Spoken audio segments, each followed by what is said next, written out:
All right, this is Jackie with Inthekeyofchange, and I'm here with the Gentlemen of the Hollows here at a lovely day at South by Southwest here in Austin. So, other than the fact that it's, March and we're walking around in sleeveless shirts or short sleeves, what are some other highlights or positive points being here? I think just sort of vibing off the energy of everyone that's in the city. None of us have been in this sort of context where there's this many people digesting so many different kinds of music. And the city itself is just really beautiful. Hopefully get a chance to just sort of walk around, check out the river. And we're staying at a friend's place like 2-3 miles outside of town, and like the hospitality of like the people of Austin and just like the people in the South generally has been pretty amazing thus far. Anybody else? Any other highlights? I think DK summed it up pretty eloquently. Good for that. And getting to play in such an awesome setting. Oh yeah, playing music too. Yeah, that's great. That's awesome. That part's nice. That whole thing you do, it's all good. So what are some sort of downsides or sort of some things where you wish you could improve upon with South by Southwest? Well, I think the main logistical thing we've been dealing with is transportation and gear. There's 4 of us here, but there's actually 6 of us in the band, 6 instrumentalists. Most of us play multiple instruments, so we have a lot of gear.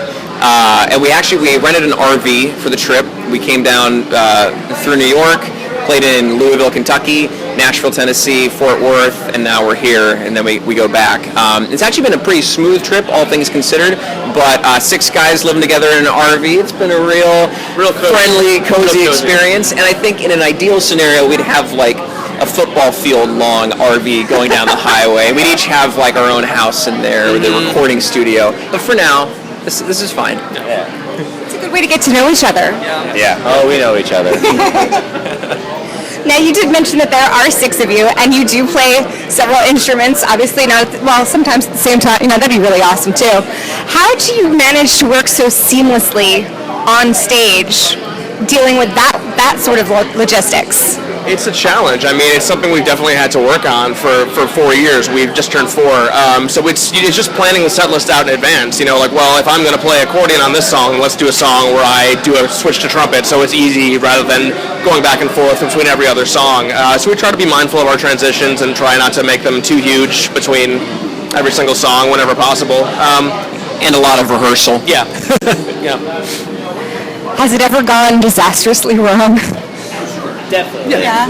Well, yeah. There's any number of issues that can happen, like with instruments themselves, and it's like really true if there's just like one person that's either off their game or like one person that's maybe too drunk. That has happened once or twice. We try and play very sober now these days, but we've had some incidents where if your head's not in the right place, it completely affects the 5 other people on stage with you.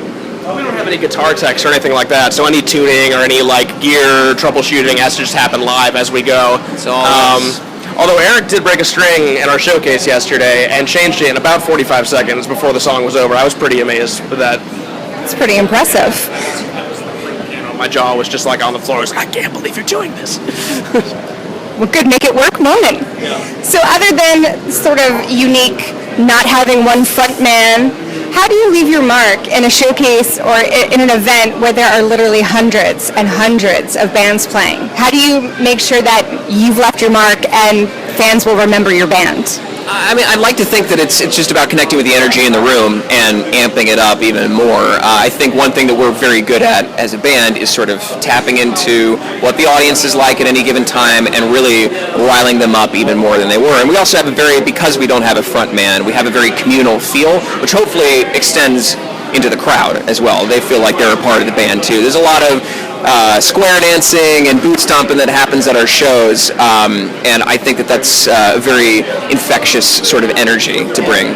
5 of us have degrees in theater, like theater performance, so that sort of idea of what it means to perform for the crowd is good. And I haven't seen a lot of shows, and one thing I noticed is that everything, or a lot of venues and bands right now, I've seen a lot of great bands, but it's just super loud. And I think what we've bringing to the table right now, at least in the last 2 shows, our dynamics, how you fool the crowd, how you bring them with you, how you bring them down, how you lift them up, and and trying to build a dynamic show in the moment and in a live setting, I think is where like we excel at that.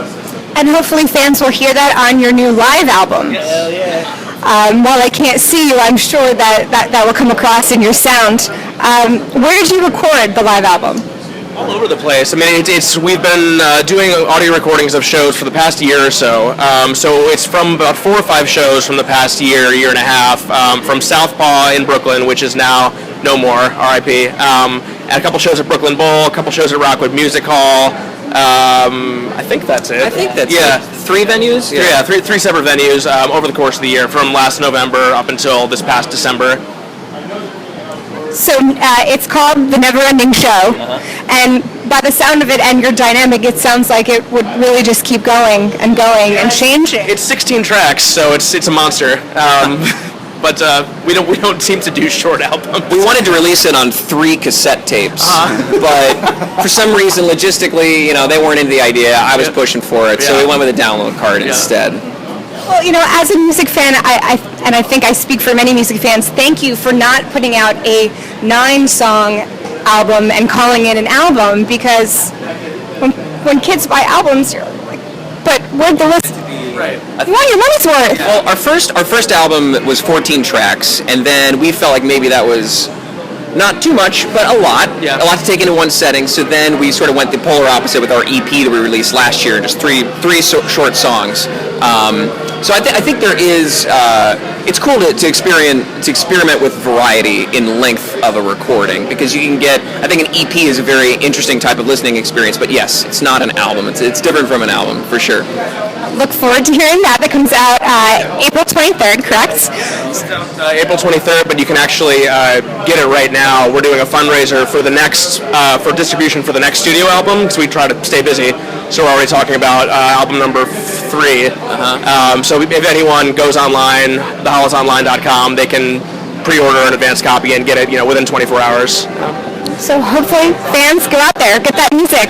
Other than working on the next album, what's up next for the Hollows? A whole bunch of shows coming up. I mean, a whole bunch of shows in New York. We're playing one more show in Louisville on the way back to New York, and then basically April and May we've got a bunch of shows in New York City, including the album release show at Brooklyn Bowl, April 23rd. What else am I missing? The fundraiser is a big deal. Fundraising for the next album. We're hoping to get some summer tours going on, summer festival type shows. We'll see where that takes us. This is our first time, like I said, in an RV together, but I think it's catching on. I think we might do it again sometime soon. Yeah, we also have 2 music videos that we did our sort of selves that we're like super proud of. So I think hopefully in the next 6 months we'll have another music video out. So we're sort of in the very, very early preliminary stages of talking about art direction and what song, and again, like the kindness of our family and friends back in New York City. Like none of it would be possible without our hardcore fan base in NYC, and they are so amazing and awesome. Shout out to New York, baby. This Jersey girl agrees. Yeah. All right. Excellent. Well, stay tuned online, on stage, and in an RV. This is The Hollows, and I'm Jackie with Inthekeyofchange.com.